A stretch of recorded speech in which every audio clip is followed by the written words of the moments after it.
There's a lot of confusion about the integrated reasoning section of the GMAT and what a high enough score is for a great business school program. Number one, your integrated reasoning is scored separately from the rest of the exam, so it doesn't affect your 200 to 800 score scale. So if someone says they got a 710 on the GMAT, you don't really know what their integrated reasoning score is until they tell you. Integrated reasoning is scored on a scale of 1 to 8. A 5 is going to be considered neutral for most schools, but if you're applying to the top 10, a 6 is considered neutral. So if you want to be safe in integrated reasoning, aim for a 6 out of 8 or better.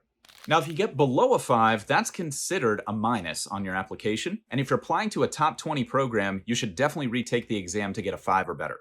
Again, 6 or better if you're applying top 10.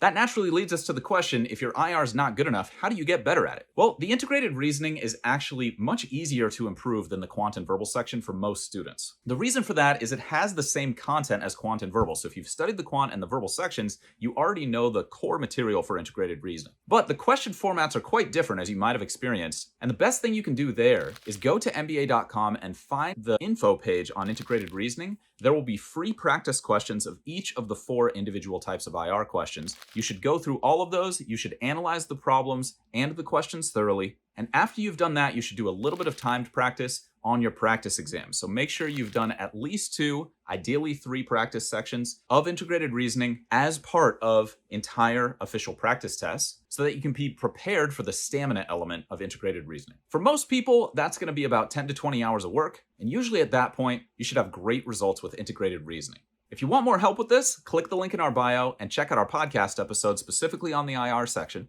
Or shoot us a message or a comment. Let us know what you're struggling with, and we'll do our best to help out.